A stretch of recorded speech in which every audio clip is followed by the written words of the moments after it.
Welcome to Screw the Commute, the entrepreneurial podcast dedicated to getting you out of the car and into the money. With your host, lifelong entrepreneur and multimillionaire, Tom Antion. Hey everybody, it's Tom here with episode 121 of Screw the Commute podcast. Today we're going to talk about quizzes.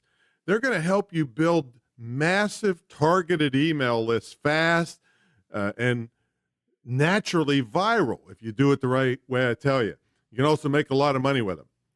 The last episode was 120, Rose Haller, and she went to my training and started a worldwide safety business. So you want to make sure you listen to her. Very inspiring. Now help me out here, folks. My school got approved by the Department of Defense to be in their scholarship program for military spouses. So if you know anyone in the military, I'd like to talk to them about the best ways to get military spouses to know about this opportunity. And no, I'm not going to hit your friends up about buying the school. I just need some advice on how to reach that community with this opportunity. So thanks if you can pass that on to me. Now, I've got a big freebie to thank you for listening to this podcast. It's my $27 ebook, How to Automate Your Business. Just one of the tips in this ebook has saved me over 7 million keystrokes, and I just might have something else for you over there that I know you're going to like. So check it out at screwthecommute.com/automate free. And like always, we will have all the links in the show notes. And also, this is our Monday training session where on Mondays I go in depth on something that's either made me or saved me a lot of money. And on Wednesdays and Fridays, we interview really successful entrepreneurs. So you'll get tips from all 3 days of the week. And if you'd be so kind, tell somebody about this. If they're thinking about starting a business or if they want to improve the business they have, this is the podcast for you. Also, if you could go over to iTunes and leave a rating, that'd be great, and a review. That'd help us out too. Now, our youth program is in full swing. We're looking for young people that are doing entrepreneurial things. And when I say young, I'm talking about maybe up to the early 20s. And if they're older than that, maybe they can be a candidate for our regular podcast. If you know anyone, they can get in touch with me at orders@antion.com to see how to apply to maybe be featured on an episode of Screw the Commute in our special youth edition. Now, our sponsor, we got a couple sponsors today. This week, of course, is me again, the Tom Antion Internet Marketing Retreat and Joint Venture Program, where myself and my staff work with you for a year to get you started in an internet business or to use the internet to take your existing business to the next level. Now, I'll tell you more about that later, and the details will be at greatinternetmarketingtraining.com, and that's going to be in the show notes, of course, at screwthecommute.com. But the main site, if you want to see all the details of this unique program, will be at greatinternetmarketingtraining.com. By the way, it's one of the longest running, most successful programs anywhere like this. So check it out. All right, let's get to the main event, quizzes. Well, the first thing I want you to realize is that you shouldn't write off quizzes as silly, nonsense entertainment devices.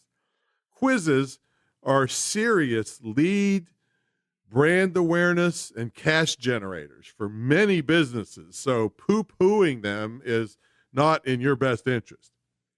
All right, so there's 3 big reasons we do quizzes. 1 is list building, 2 is sales, and 3 is getting new people to hear about us. And that's commonly called brand awareness.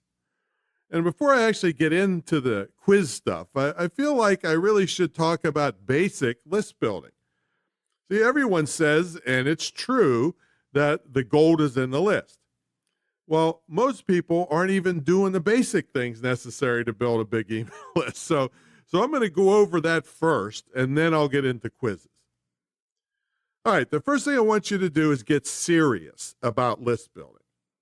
Well, what does that mean? That means you have a sign-up form and mentions of your list all over the place. So now I'm going to tell you some of what those places are. And the first thing I want you to think about is putting your sign-up form on every single page of your website with maybe a couple exceptions. Now, the only exceptions I would even consider are on sales pages. And all marketers don't agree on this. My thinking is that I don't want to distract the person from concentrating on the sales letter that I want them to look at. I don't want to have a free thing that takes their attention away from buying. Now, a way to get around this, from my perspective, is to give them an exit pop-up that only shows if they don't buy or if they in any way attempt to leave the page. That way, I'm going for the sign up to my list, but it's not interfering with their concentration on the sales letter. The only time they see it is if they decided not to buy. Now, other marketers want it right there next to or even embedded in their sales letter.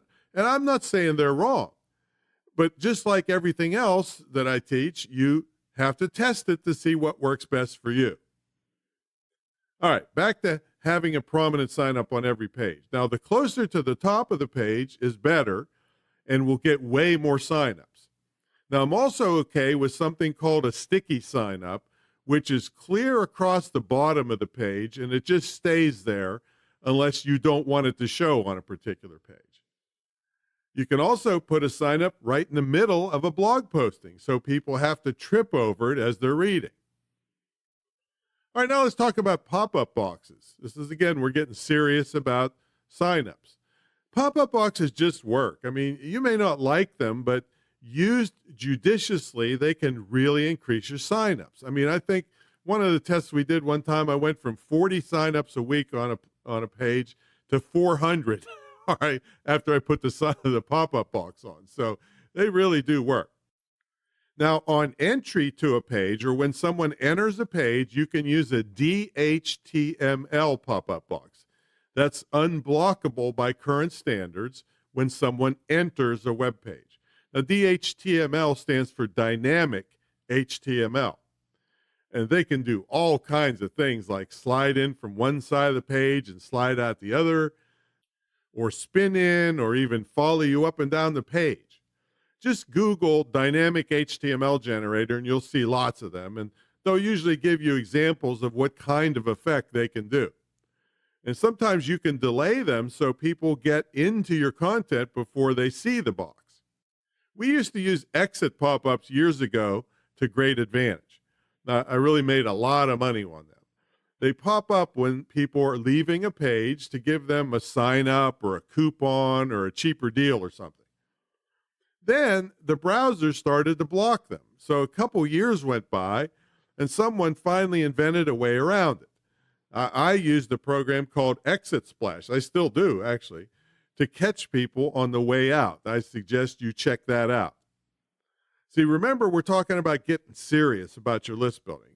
I mean, do you have your email list in the signature file of your email?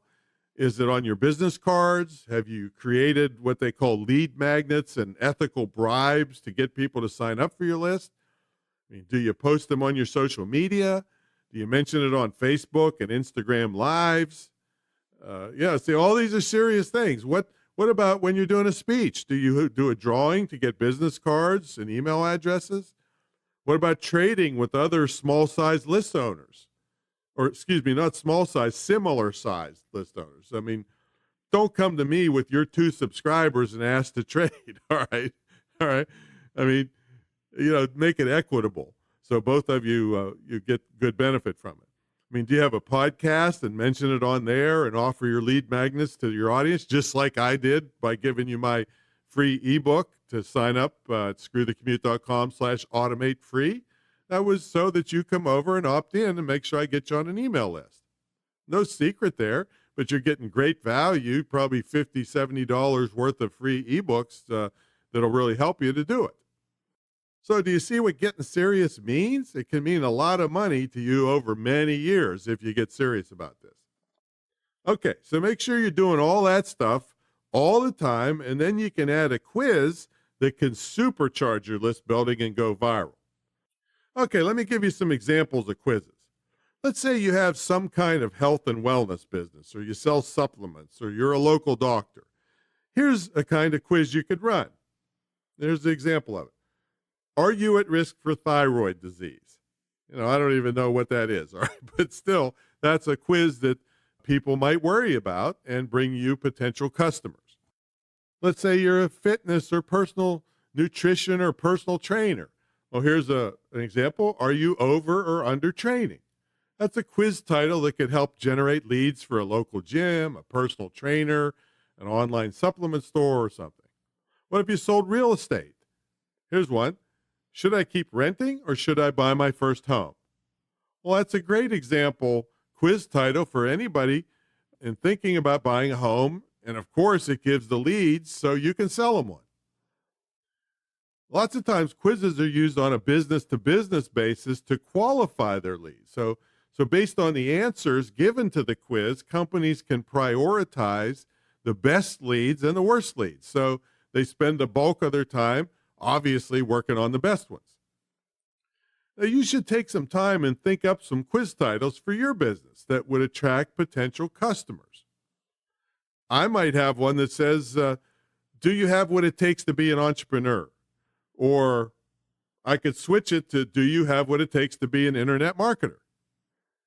Now, for other parts of my business, I could simply switch it again to, do you have what it takes to be a professional speaker? Or would a protection dog be a good fit for your family? Lifestyle. We sell protection dogs. See, quizzes that reveal something about ourselves are by far the most shared quizzes on the web. The idea is that your quiz delivers a personalized outcome to the quiz taker that they want to share with their friends, and then you make it easy for them to do so. All right, here's some from Entrepreneur Magazine. Do you have what it takes to be an entrepreneur? That's the one I just used for myself. Same exact one. You can't copyright these things. Although I hear Entrepreneur Magazine starting to sue people for using the term entrepreneur. I don't know a lot about that, but that's kind of sounds shaky to me. Anyway, that quiz was taken 723 times and has been shared over 550 times. They did another one, What's Your Entrepreneur IQ? It was taken 86,000 times and shared more than 1,100 times, all right? They did another one, Test Your Marketing IQ, and that's been shared more than 5,900 times. And all these figures are several years old, so I'm sure they're much bigger now if they're still running. A company that sells skincare products did a quiz titled, What is Your Skin Score? We're going to have graphics that they used in the show notes so that you can see this.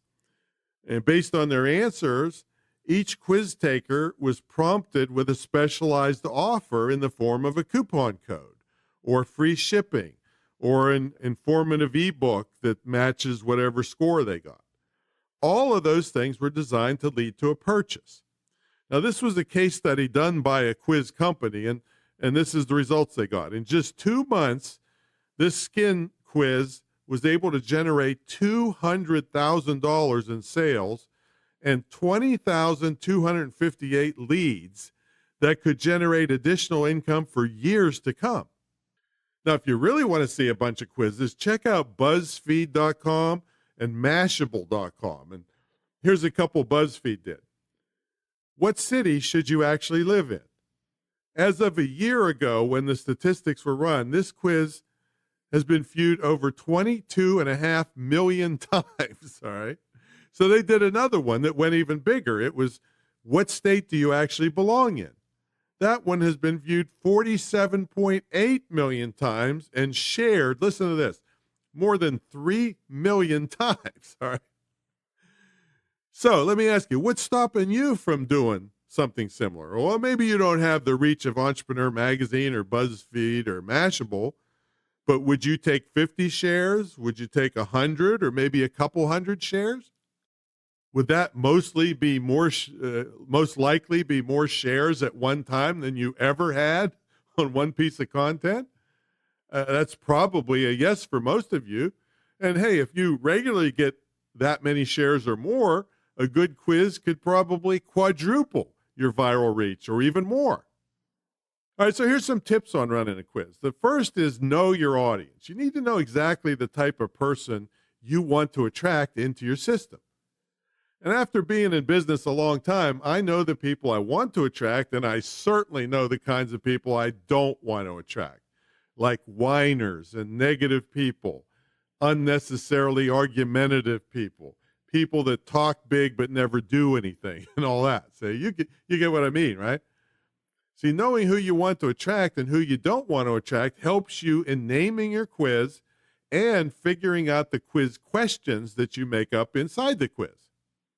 Now, the next thing is to have a goal for the quiz. Are you doing it to get new subscribers who you will nurture with follow-up emails over time to turn them into customers? Or are you going for immediate sales from people? I mean, this will help you figure out what to do at the conclusion of the quiz, like maybe you offer coupons that expire quickly, like in 10 minutes. There's a company called Hoot Hoot. Not to be confused with Hooters.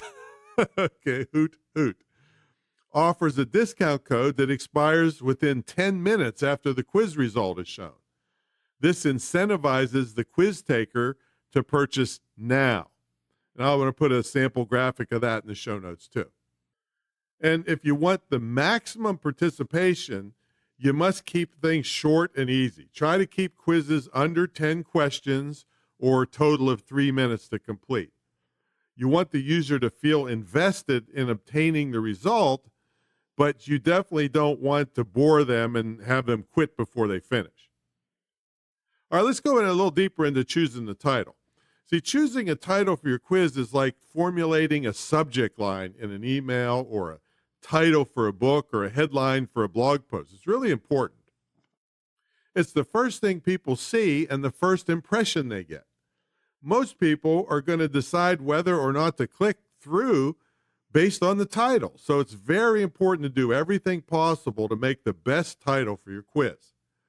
Now, when choosing a title for your quiz, there's some psychological triggers that can make the difference between a viral quiz and a quiz that doesn't really perform that well. So here's one winning formula for you to use when creating your quiz title. There's actually about 5 of them. This is called the Me Too formula. Now, this formula works on the principle of you being part of a group. This can be any type of group based on geography or race or culture or gender, age, religion, or whatever group you can think of. And it can also be formed based on, trivial type things. I mean, technically trivial, such as your favorite sports team or your favorite food or even your taste in Hawaiian dress shirts, all right? So here's an example of what I mean. Let's say you're at a business conference and randomly talking to people, and you overhear someone say they're Miami Dolphin fans. Well, you respond, really, me too. Well, this can create an instant bond based on a specific group. In this case, example, a sports team. See, when people are part of a group, they tend to be super excited about it and are willing to share it with the world. Now, there's 2 obvious advantages to using this formula when creating your quiz title. One, the people that take the quiz are excited to share it with their friends who identify as part of the same group. So it helps the quiz to spread throughout that particular group. And 2, it's great for advertising on platforms such as Facebook, which has features that let you highly target your audience. These features will allow you to target your quiz to show your ad specifically to people within these groups. And this helps get the most bang for your advertising dollar by only showing your ad to people you know that identify with this group. Now, you can take advantage of this behavior when creating your quiz title. Know the group who you are trying to target and call them out in your quiz title so they know you're speaking directly to them, and be very specific. So here's an example. Only 1 in 50 bar owners can ace this marketing quiz. Can you? Well, that's obviously for bar owners. All right, so here's another example. This food quiz will determine if you are actually a vegan. Of course, that's for vegans. So this is the Me Too formula, and I cover 4 other title formulas in my ebook, Kickstart Viral.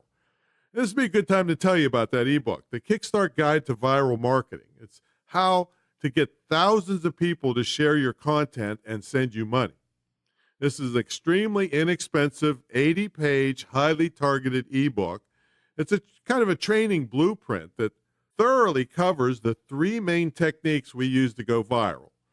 And I'm going to say go viral at will. And there's nothing hocus pocus about it. These mechanisms are proven and they work. The ebook has lots of screen captures showing you examples of all the techniques so you can build ones exactly the same, but just using your information. It's got all the little details that you need to know without buying overly priced and overly hyped expensive courses. So check it out in the show notes. This is screwthecommute.com/121, episode 121, or you can go directly to screwthecommute.com/viral. All right, the final and maybe the most important element of your quiz includes adding a call to action. Sometimes it's written CTA, call to action, to your results page of the quiz. Your call to action can be a link that leads your quiz taker to learn more about your company, to join your email list, learn more about services or a specific product, or to make a purchase, or to share the darn thing and their results and make it go viral.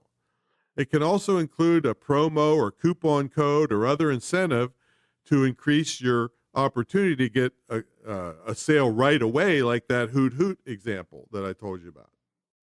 And I highly recommend including some sort of incentive if possible. I mean, remember, your quiz takers are highly engaged with you and your brand right now. They just took the time out of their day to complete a quiz and they're primed to take the next step in your sales funnel.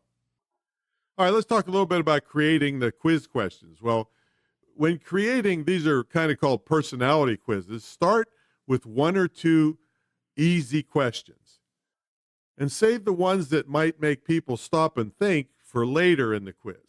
I mean, the majority of bounces, people leaving the quiz, come within the first two or three questions. So make your first, let's say, three questions the really easy ones so that people feel confident and comfortable with the experience of your personality quiz.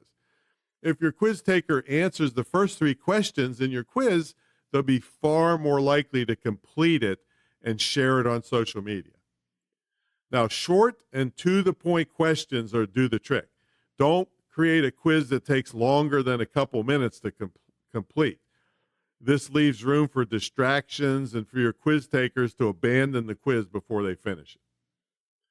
All right, so the tool that we use is we happen to use the Thrive Quiz Builder, which we also promote as part of the Thrive family of themes and website builders.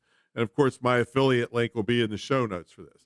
This is really an inexpensive suite of tools that will have you creating all kinds of things, including quizzes, really fast. So this was a good primer on quizzes. I encourage you to get my ebook, Kickstart Viral, at screwthecommute.com/viral, and it covers quizzes, contests, and another viral method called content lockers. So you want to check that out too. Also, start watching for and taking quizzes from other businesses. Get another email address to do this so all the follow-up emails the company sends will go one place and not clog up your main inbox. Hey, don't do that for my quizzes, though. All right, I want them to go in your main inbox. Okay, so that's it for today, but make sure you also get the automation ebook that I offered you at screwthecommute.com/automate free. That's a free copy of my $27 ebook, and please subscribe and review at iTunes. And next episode, listen to this. This episode 122 is Patricia Carr. She is one of the stars of Deal or No Deal. She's model number 9, and I always say she's so fine. I've known her for a long time, and she's going to tell us a lot about the behind-the-scenes things that go on with 28 models in one dressing room. Plus, she consults with newcomers on how to navigate the entertainment business, and she's been a long time in the business, and it is a business, so she's got lots of business tips for you, too. So don't miss her episode, and I'll catch you later.